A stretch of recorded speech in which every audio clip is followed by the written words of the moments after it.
press, yep.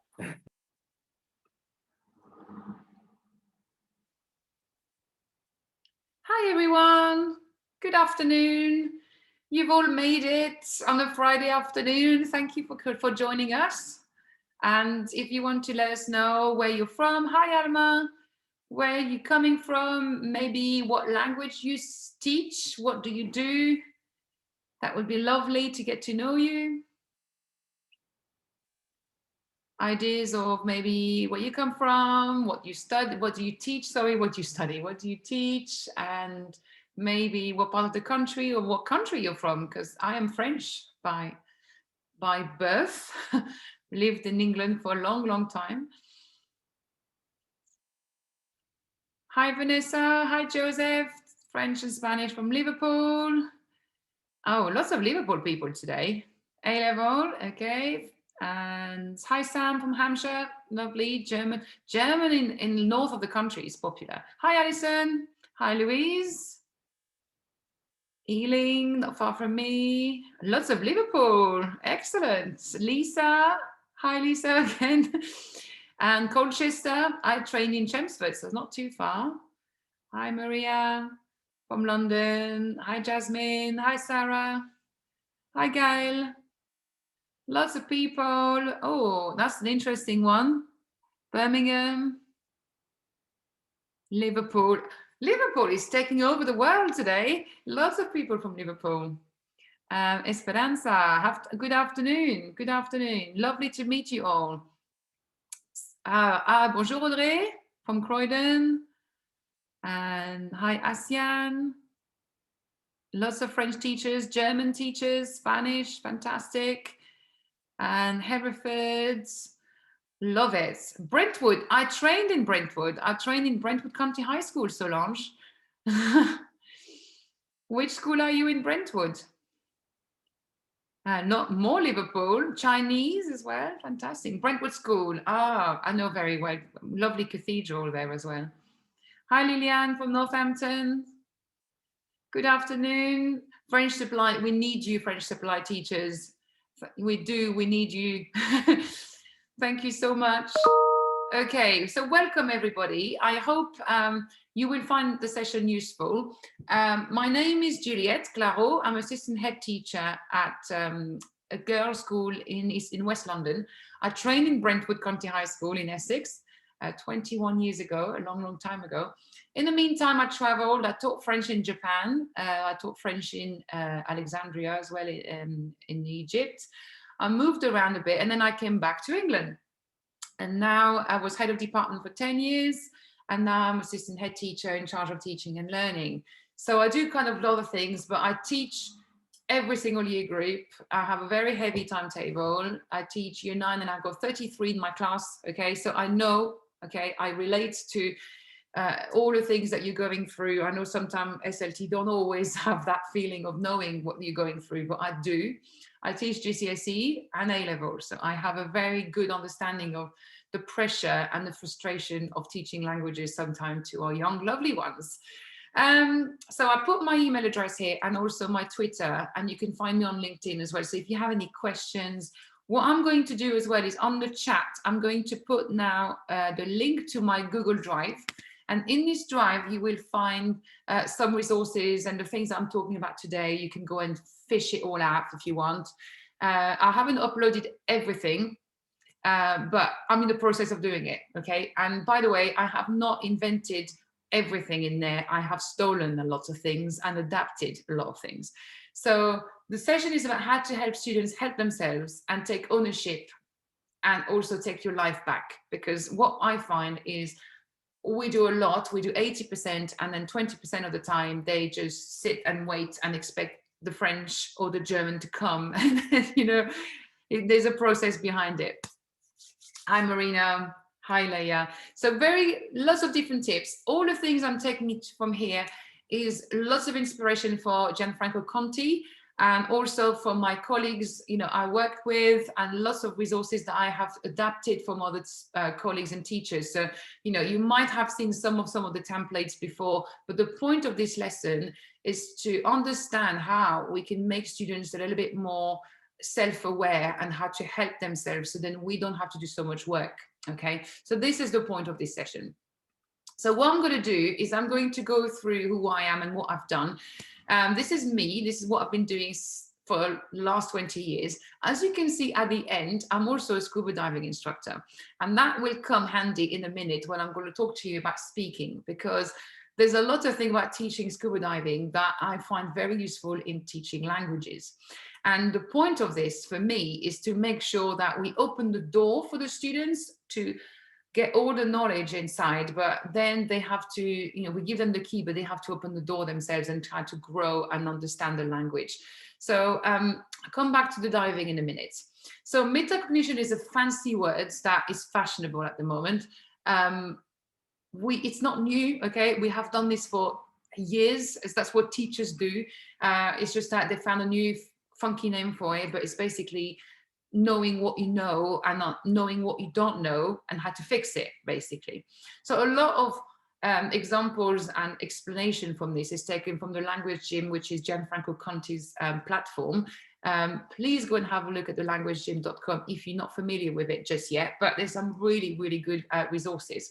Also, the EEF framework for metacognition, which is explaining very clearly what it is and how we can help students to grow in our subject. So I'm going to take the first 3 recommendations. I'm not going to do it for all of them, but how does that actually work in a language lesson? Because a lot of the stuff is for maths, English, and science, but how does that actually work for me as a language teacher? Because they don't know French and I can't actually make them do and think hard if they don't understand the basics. So let's see what we can do. So the way I've done this session, I've looked at planning, monitoring, evaluating, and types of questions that we need to kind of plan what we do and what we're using into our lesson. But getting used to asking students, why are we doing what we're doing today? Why am I giving you this listening activity? Why am I asking you to fill in the gap and not do true, false, not mention? Why am I asking you to translate this? And why not asking you questions about it? So always kind of question the kids about the reason why you're giving them something to do, so then they can see the process of doing things. And then association, patterns and association. So then they get into the pattern of actually thinking the language. Oh, I have seen this before. This is the same ending through these 3 verbs. They always repeat themselves. This is the point of this. It's the point of actually getting them to connect the dots between the things that they've learned. So this planning, monitoring, evaluating, I'll go through that and I'm going to show you how that works in practice in the classroom. So I've done it by skills because that's how us language teachers work: listening, reading, speaking, writing. That's how we kind of function. So I've done it a bit like this, and then I'll put some final thoughts at the end and we can maybe have some questions and answer. And hopefully with the resources, you can actually get a little bit more of your life back. That's the point, isn't it? Get your life back. So the first one I'm going to go through is vocabulary and grammar. So the way I do it is I used to do the whole thing, when we teach the word and then they repeat in the classroom. And don't get me wrong, the kids love it. If you ask the kids, what part of the language lesson do you love the most? They love repeating words out loud. You actually find that quite funny. They love playing splat. They love, beat the teacher. They love all of these things. But what I like to do is to use it by chunking. So sometimes I do the full sentence, so they learn the full sentence together. Or sometimes I do and make them spot the differences. So, I might do something like le week-end dernier, j'ai joué, and then a lot of them are j'ai joué, j'ai mangé, j'ai regardé, and then suddenly there's one is je suis allé où, and I make them kind of go, whoa, what's going on? There's something that's a bit different here. So I'm really making them look for patterns. And I'm going to try to get them to the chunking of the sentence builders. So when I have taught those words and make them repeat them, I will give them the sentence builders. If you're not familiar with sentence builders, there's loads of things like that on the languagegym.com. And a lot of them are already made for you. If you look at the Gianfranco Conti website on the TES, there's lots already made. But basically, it's a grid with how to build a chunk of the sentence. And that actually helps your weaker students to make sentences quite an easy way. But the point of this is to make them use the sentence builders for phonics, for different skills, for reading, for writing, and then by little, this pattern starts to get into their little brain. So your do it now activity might be something you have done into your sentence builders, the previous lesson, and then they try to do it without looking at sentence builders. I like to play spot the mistakes. So for example, I will show you an example, but for example, I've taught them some words and I put them into a text, and there's 5 texts exactly the same, and then 1 word will change and they have to spot which word is the wrong word. So that's something they quite like. And I always get them to have a vocab book, but I make them get their own one, apart from the People Premium, which I give them one. But I always say to them to go and get one that is fancy, like, you know, a little one with unicorns, the one from Paper Chase. And I said, you know, you've always been given a birthday present, but you've been given a notebook and you don't know what to write in it. So show me which one's the best notebook. And then they all come in and they've got this little notebook. And I said, well, this is yours now. And you can write anything you like in that book. You can write even like swear words, like naughty words, because I'm not going to look at it. It's me, little things you want, you know, your book that you want to learn the words. And they love it. They actually love, because they actually say, why can I write these words down? Mrs. not going to check. And they take really ownership of that vocab book. And I show them how to do it, like we did it old school way, you know, like one for English, one for the French or the Spanish. Sometimes I make them think about opposites. So I do 1 page where they have opposites. And I train them to use the little post-it notes, you know, the little ones that you use for pages. So I say to them, organize your vocab book by sections, by topics. And they're so proud of coming with their little notebook, you know, with all the little stickers and all the little post-it notes. Then I will praise the best one, the best, you know, the one that's really keeping that very well. For the People Premium who are quite disorganized, I give them one and I hole punch it and I treasure tag it inside the exercise book, so they don't lose it. And I always say, oh, that's really good. You've done 2 columns and you've got opposites, you know, like loin and près. I always make them to try to do that in pattern as well. So the vocab book, I really make it a big thing to have a vocab book and try to take ownership of it. And in that vocab book, they also have a journal. And in the journal at the back, they tell me how they feel about, you know, learning the present tense or the past tense. I make them to do a lot of reflective thinking about the process of learning the language, what they find difficult. And then sometimes I make them go back. So in year 9, I might say, remember in year 7, what did you say about that? And they say, oh, Miss, look, I used to say it was hard, now I get it. You know, it's quite nice for them to see the reflection because I ask them to keep it, if possible, across the years. If you have textbooks, the Chinese teachers in my school, they use Jinbun, and they have them all labeled the Jinbun, the Chinese book, with the little mark, you know, the little mark thing, the little post-it notes, and they have them all in topics. So that means that, you know, in Chinese, it's quite complicated for them to understand and remember the characters. So what they do is they have all the textbook labeled and organized. It's fascinating. It's almost like a phone book. It's just like they have everything organized in colors. So that's something you can do to train them to kind of think about where's the vocab, where's the grammar, color for past tense, color for future tense, color for, you know, present tense, and then everything is organized so they can find things easily. And I also teach them to use post-it notes. So I start in year 7 with pretty ones, the little heart one, the little star one. I try to find, you know, like you go to Tiger and you can get a bunch for like £1, and they absolutely love. So I say, qui veut un post-it? You know, tienes un post-it? And then and they just basically write things on the post-it, but I show them what is important to do with the post-it. So then once you know the word, you take it off and you put it away. Once you've got a new word you want to remember, you put it on the post-it notes and then you stick it in your book. Grammar points like plus que, moins que, aussi que, all of these important things, post-it notes, nice and sticky and pretty, and they can stick it in their book. And this stands out. So they know that the post-it note means, oh, that's an important thing I need to remember. And then when it comes down to year 10, 11, they come with their pencil cases full of post-it notes, and they have like different shapes, different colors, because they've been trained from year 7 to have that thinking of post-it notes help me to learn.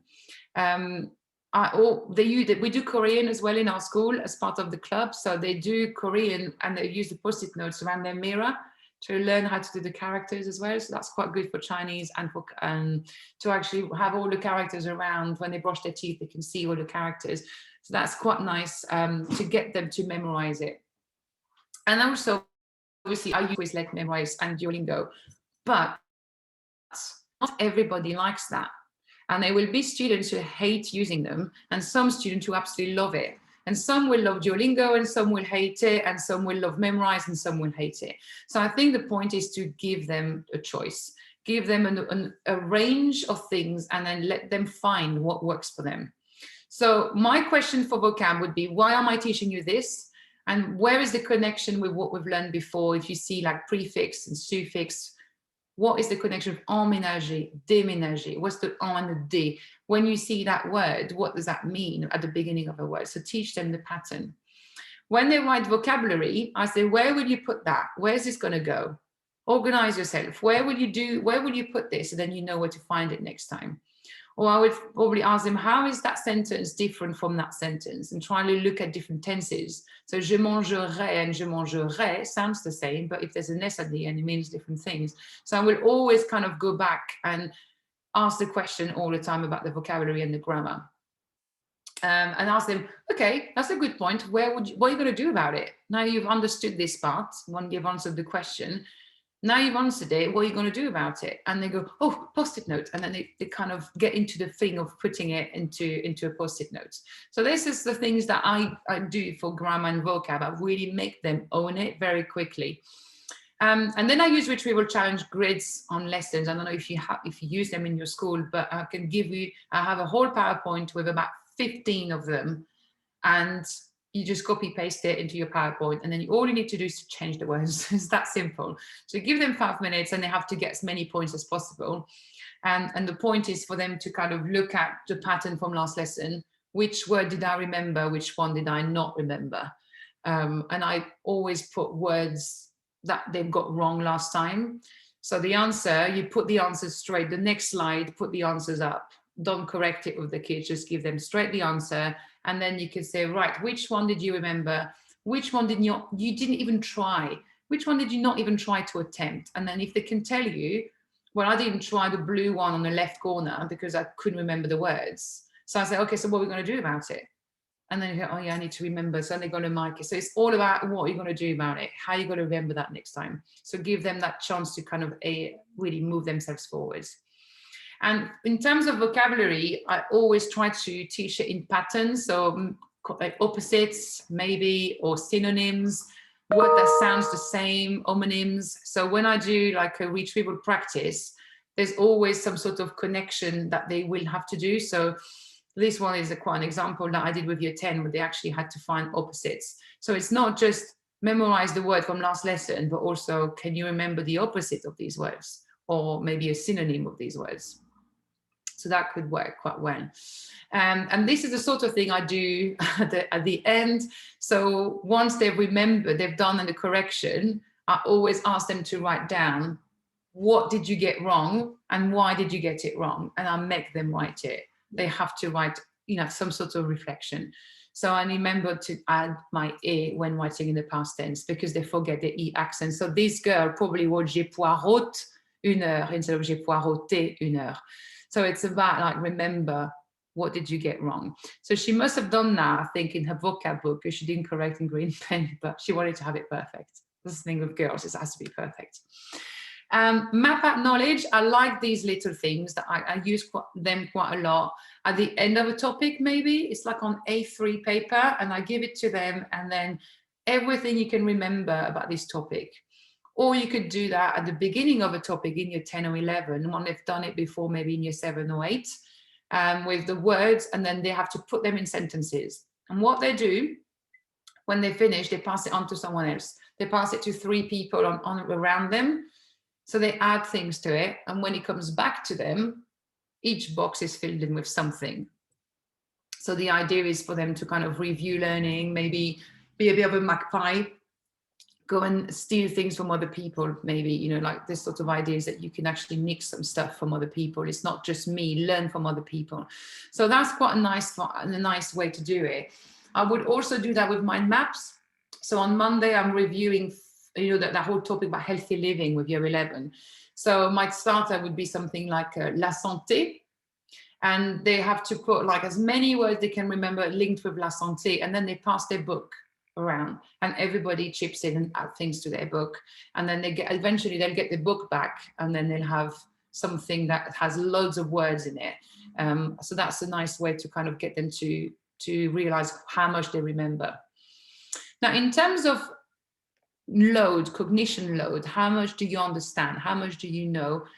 I don't know if your school have them, but it's a love-hate relationship with some schools, what we call the learning checklists, or we call them I-CAN sheets.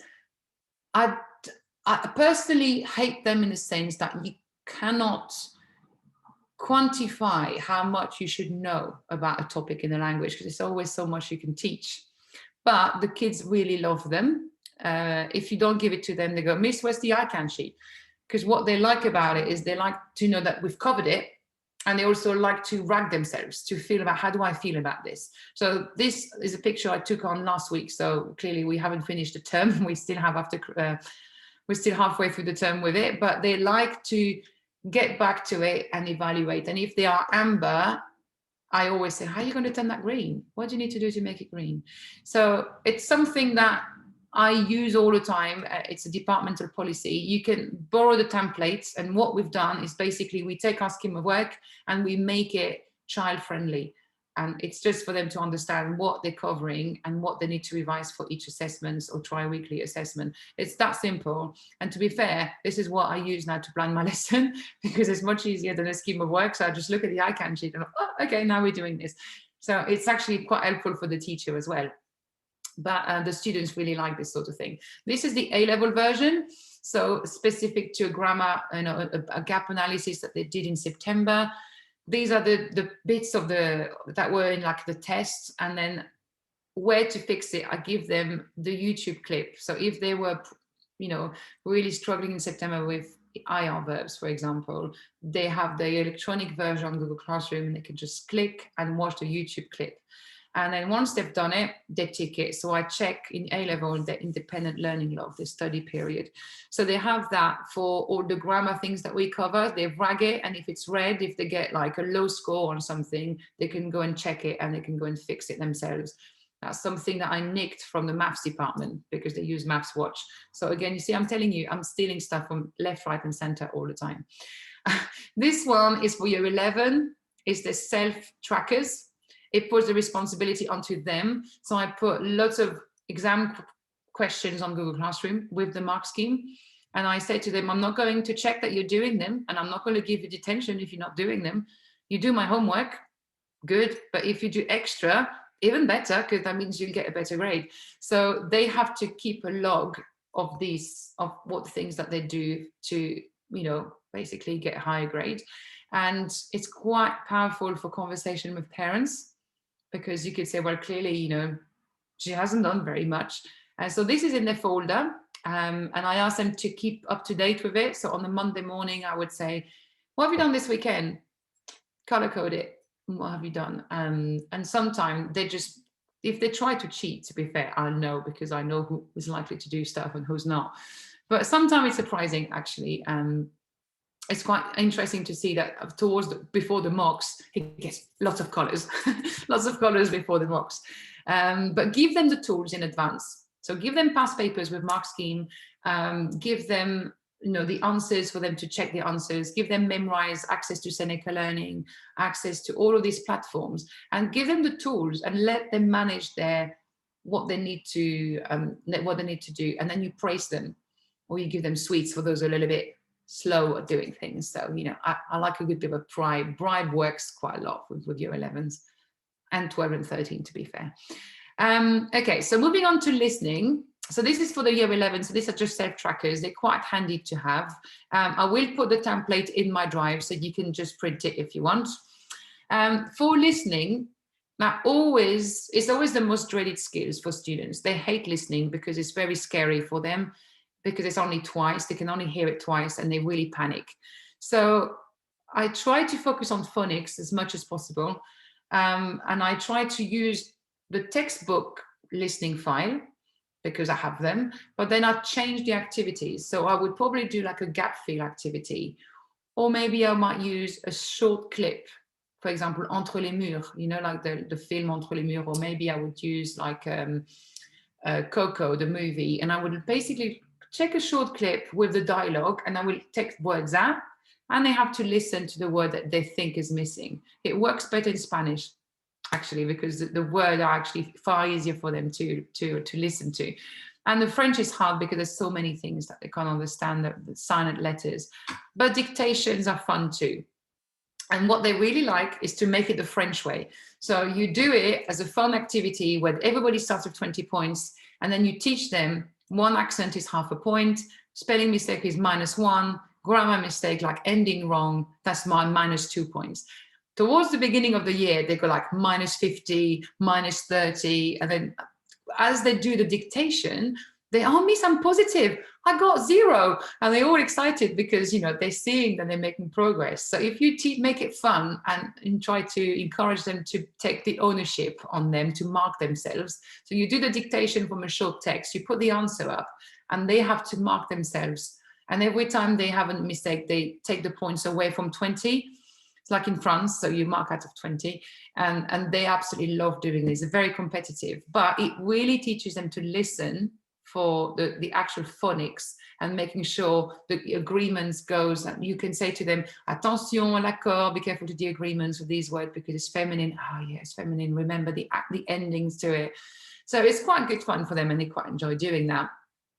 So please, you know, if you have a textbook and you're one of these schools that use a textbook, keep them, you know, and maybe if you have listening activities from 1925, use them. You know, it's listening. It's worth, if you have cassettes, use the cassettes, because whatever it is, it's it's a support of a listening skill. All you need is a transcript, and then you're rolling. You can do loads of things, activities with them. Spot the mistakes is a really good one. So you put the listening and you put you give them the transcription, but with loads of mistakes in it, and they have to spot what's wrong. That really trains them to pay attention to what they're listening to. And then you can do this true, false, not mention, you know, like gap fill activity, which you would have in an exam papers, but maybe break it down and scaffold it with something before you do the exam question. So I would always do that with exam question. I would always give them the transcript first and maybe do an activity before it. Listening, I never peer mark. It's a waste of time. Okay, I would just self-mark it. What's the point of swapping books and then you're marking a listening activity? There's no point to it. They're learning nothing out of that.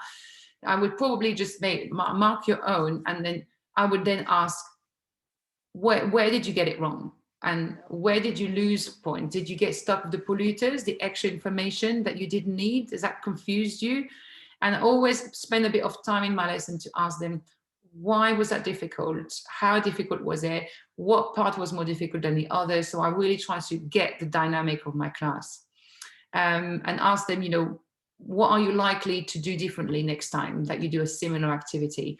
And these questions, these are the metacognition questions that really get your students to think about the learning and the activity. Using films, so that's what I do. Year 10, for example, I would give them a film to watch on Netflix. I'll give them a blank sheet, and then they have to write words that they've understood, and the reflection. And I could do it in English, but it's the process of the thinking of watching a movie of my own back. I went at home and watched a film on Netflix in French. What did I understand about this film? It was not my teacher putting it in the classroom. I did it off my own back. So this is a sort of reflection that is useful for our students and get them to really take ownership of that learning. So in terms of reading, these are the sort of questions that I would think of asking my students. I would ask them first, why am I giving you this reading?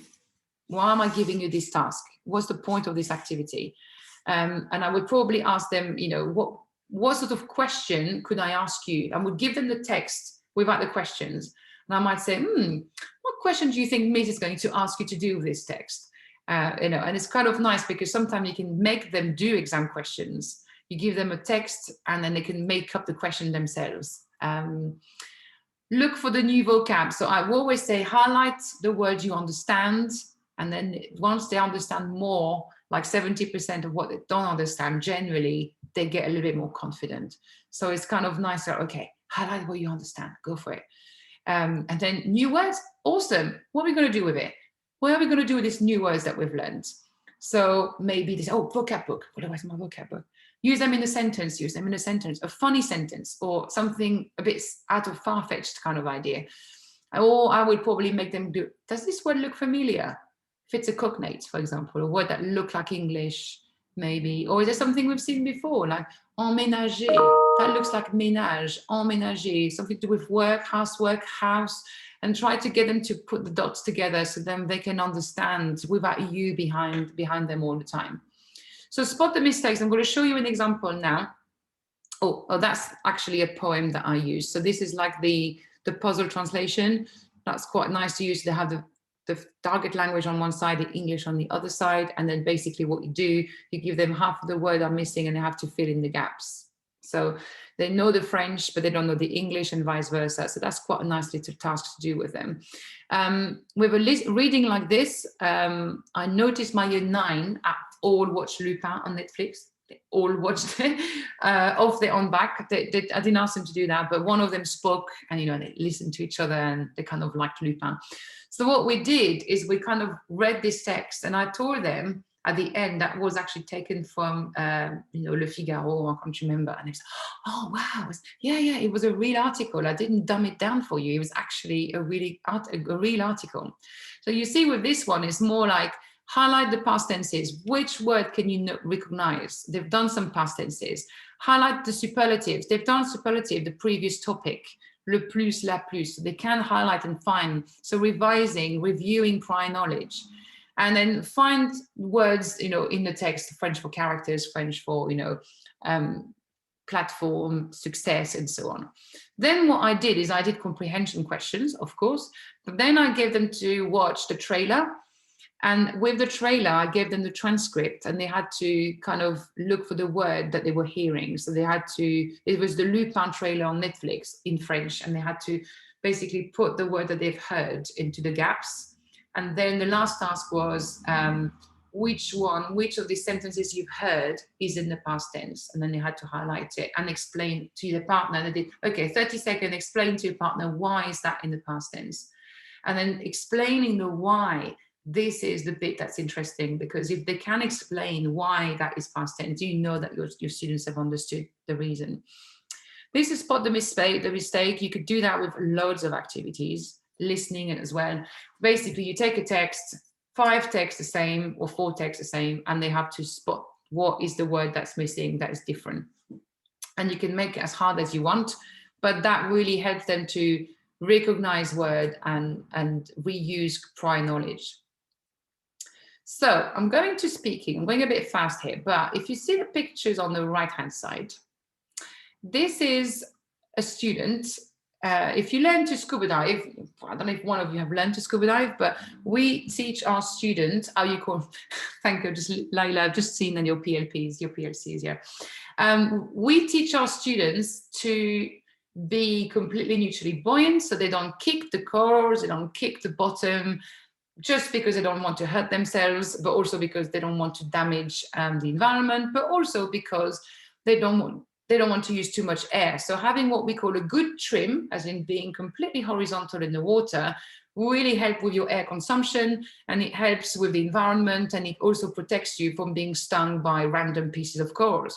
So sometimes when you explain that to a student or a client, they don't really understand what I mean, because I'm showing them underwater what I am like. I see like really horizontal, and then they don't know what they are look like, because in their head underwater, they're thinking that they are horizontal, but actually they're not. If you look at that person here, they are swimming completely vertically, and then they're pushing against the water and they're dragging basically. And if you can't really understand what I mean unless you actually see yourself, we don't really have many mirrors underwater. So what I do is I basically use a GoPro and I video my students, and I have my GoPro on my head, and then I can show them on the iPad, and they can see what I mean by them being like this. And they go, oh my God, I don't realize I'm doing this. And I'm like, yeah, exactly, because you're underwater, so you can't see. But if you look, and they say, oh, but you are very much like that. How do you do it? So then we practice, and then they get it. You know, that's how it works. So then I'm thinking, well, I could use that in languages with speaking, because when you speak, you can't hear your own voice, first of all, or you have like this echo, but also we can't really know how to improve very much unless we kind of listen to ourselves. So I make them record their voice a lot with the students, and it really helps their pronunciation. They don't need to do fancy presentations, because if they do that, they spend more time making it pretty than actually focusing on the important part. So I just make them record themselves on qu'est-ce qu'il y a sur la photo, parle-moi de ta famille, and they just record themselves. And that's all they need to do, basically do their paragraph and record it. Then they upload it on our platform, because we use Google Classroom, whatever platform you're using. And then I will listen to it and use the Mote extension, which is an extension I'm going to put on the chat that basically allows you to record your voice, basically. So you can actually correct the pronunciation. But the trick is you can only record 30 seconds for the free version. That means you have to be very quick, and you can actually mark 30 students in 20 minutes. Well, provided that they actually have a very short speaking, but it's a very quick way of doing it. So if you download the Mote extension on your Chrome bar, you can actually use the Mote extension to record your voice, to mark them and correct the pronunciation. And then you can say, well, can you record it again, but now correct your pronunciation?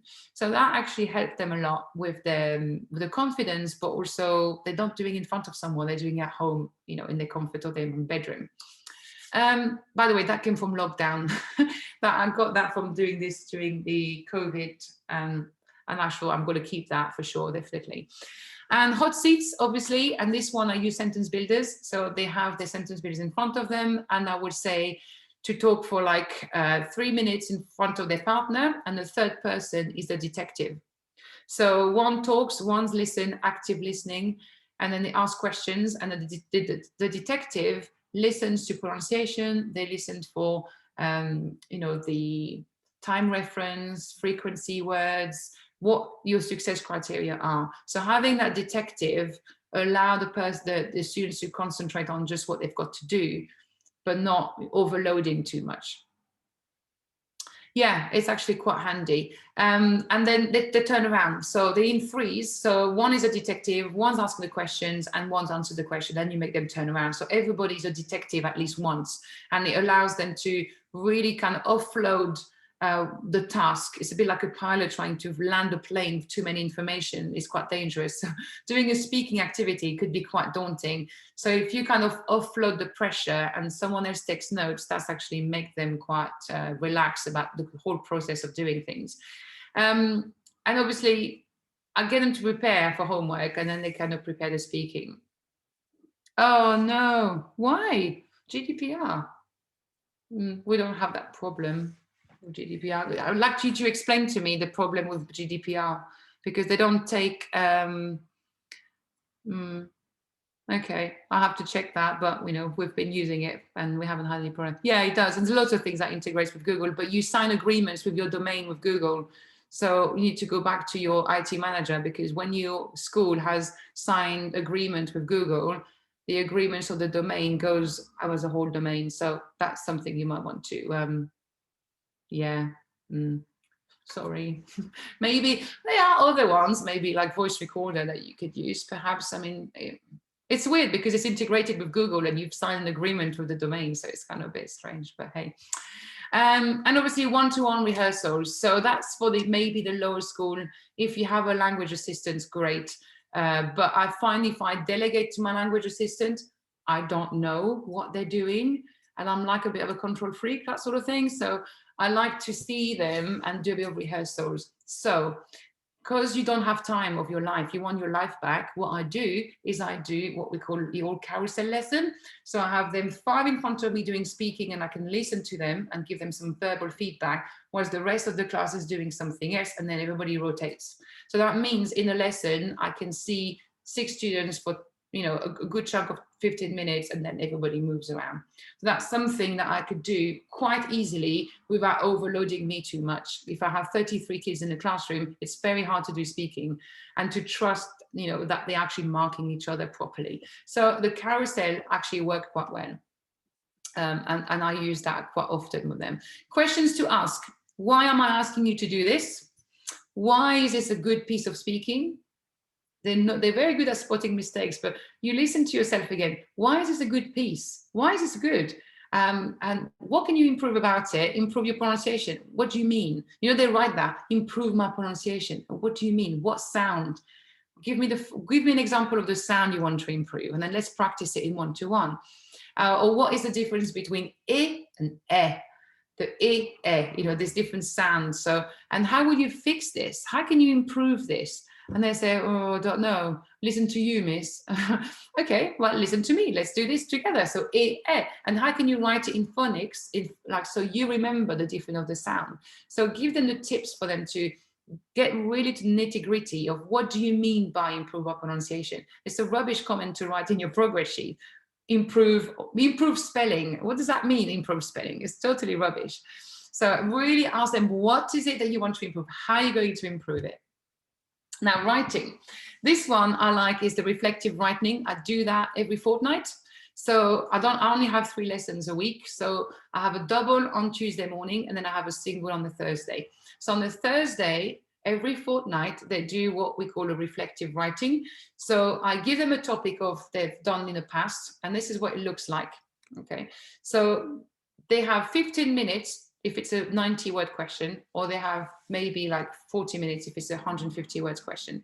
They write as much as they can remember, and if they get stuck in the margin, they write down what they forgot or why they're confused or what it is that they forgot about it. And then I take it, and as you can see, I'm not marking with a grade. I'm not after the grade here.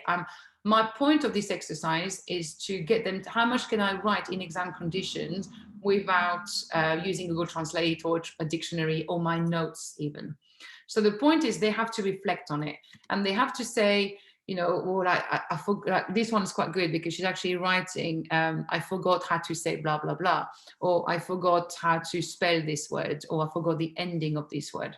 But what's interesting is on je passais beaucoup de mes temps en le sous-sol. Clearly, she thinks she's got that right. So I can go back to Laurie and say, hang on a minute, you think that's right. What do you think that is right? Is it right? You can actually have a bit of time with her to actually have that discussion one-to-one with her. So what I do is I don't mark it in depth. I just give it back to them and give them the answers that they want to hear from me. And then what I do is once I give it back to them, I float around the classroom and I go and see the students and I give them loads of verbal feedback. So once the class is busy, I sit with Laurie and I say, hey, do you think je passais beaucoup? Do you think that's right? Does it sound right? Do you think that looks right? What do we do with ER verbs in a sentence? What do we normally do with the ending? And I really get her to break the misconception that she has. So the reflective writing is a nice way for me to see how their brain is working and where their misconceptions are. And that, for example, this one with Nimla, they did that, in 15 minutes. So I just really want to see how much they can do. So I asked them, why do I make you do this? And the point is, it's not for the grade, it's to basically see how much I can write in this 15 minutes. And lots of creative writing as well. So it could be, yesterday we did remembrance, and they had to write, est-ce qu'on doit se souvenir de l'histoire? Should we remember history? Should we do remembrance after 100 years of a war that has happened 100 years ago? And they have mini whiteboards, so it's very low stake, and they can just write. So I put sentence builders on the board for those who are a little bit weaker, so they can have a bit of sentence starters and so on, but they just write for the fun of it. And then I say, well, do you know what? That's what we do at A-level, kind of. And they like the idea of, you're planting a seed that somehow this is towards A-level and they can actually get into doing A-level. So this is the sort of thing that I would probably help doing to get them to more creative writing and not GCSE boring tasks.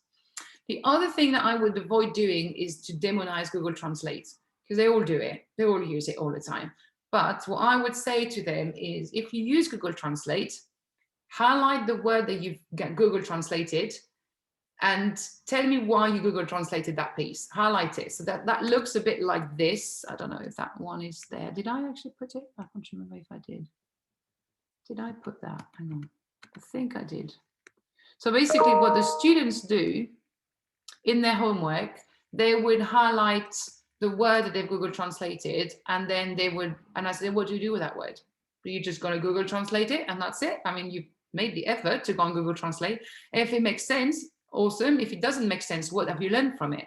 So I always try to make them reason And very quickly, what they learn is that you could use it for single words, but you can't use it for sentences. And this is how you kind of start to break that habit.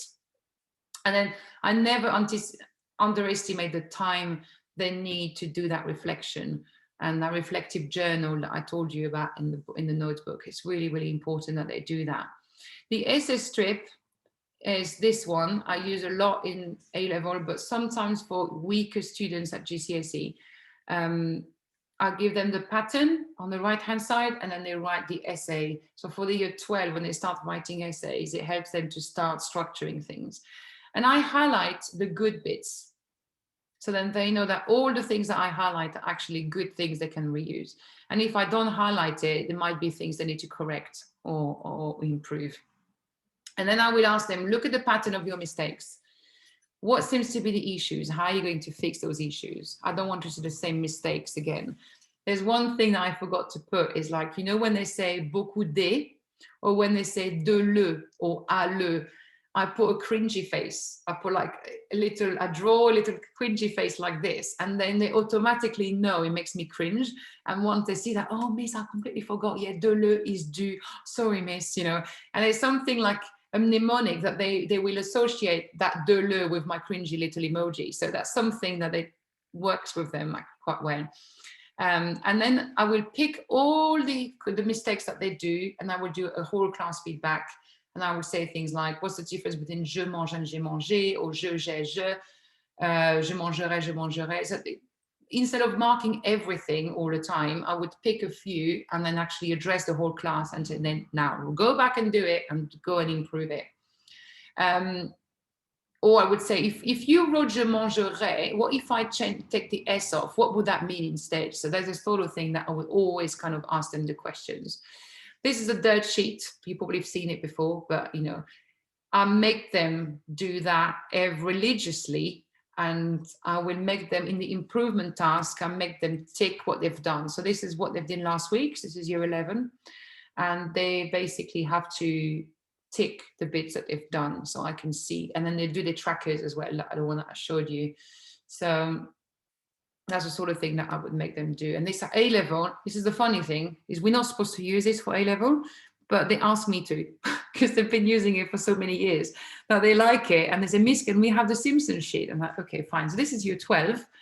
And what I like in year 12 is how specific the improvement task becomes, because they're so used to be specific on how they're going to improve. If you drill that very well, they will do that quite nicely. If you have a perfect piece of work and you want somebody to stretch to the A level, I would definitely say to the students, right, now go and find expressions or idiomatic expression and add it to your piece of work. How are you going to memorize this? It needs to fit quite well with what you're trying to say. So obviously they put the green pen in, but then I'm going to ask them to rewrite that same idiomatic expression with another context, so it flows more naturally the next time. So this girl, clearly, she kind of went into finding the expression, il pleuvait comme une vache qui pisse. Nice, very poetic. But the point is, I want her to be able to use that in another context. So I would say that in your vocab book, make a story, another one, 3 sentences, and use that again, but in another context. So that's another thing. Now, you use your progress sheet, I'm sure you do. Have them in your school, I'm sure you have. But what I insist, and I think what happens is we overlook sometimes the reflection that our students do with the assessment that we do with them. And I like to spend time with them to ask them, how are you going to improve that? If you're telling me you want to improve learned vocab, like this one, learned vocab, well, great, how? What are you going to do with it? So I will ask this conversation with that student, have this chat with her. What are you going to do about it? For the 32 marker, she's a bit more specific, to correct 2 verbs in the past. Clearly, I have followed my past tense, and that's something I need to improve on. But I really never overlook the time of reflection, and they need to own this, because if you do all this marking and then they don't take anything from it, then what's the point? Okay. So finally, final thoughts from me before I let you go to your lovely lives is plan your questions and make them think like a linguist. What is it that you want to improve? And these are the sort of questions I would ask to my students. These are 3 books that could be useful to you. Obviously, Gianfranco Conti, a lot of activities that I talked about today are actually adapted from his book. This one, Success Stories in the Language Classroom, is a book that I co-wrote with Annalise Gordon. So there are some lovely activities in there that you can use. And in the Heads of Language Handbook is more about how you work with your team on metacognitions and have the same way of thinking. So everybody in the department kind of do the same thing in terms of consistency. So that might help you as well. Yeah, so that's it from me. I hope you found the session useful and taken some ideas. I will put everything into the drive, and if you want to download them, feel free. Otherwise, you can always email me. I'm happy to share templates with you. I'm just going to put my my email again, which is at the beginning. It's just here. So if you haven't written my email address, it's just there again. So thank you very, very much. Have a lovely weekend when it comes, and I hope to see you very soon. Thank you.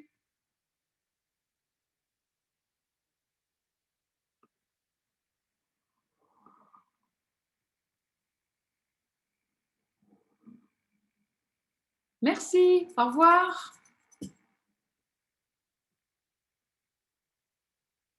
It's in my, hang on, I'm going to put it now. Look, it's here. I've just put it in the chat.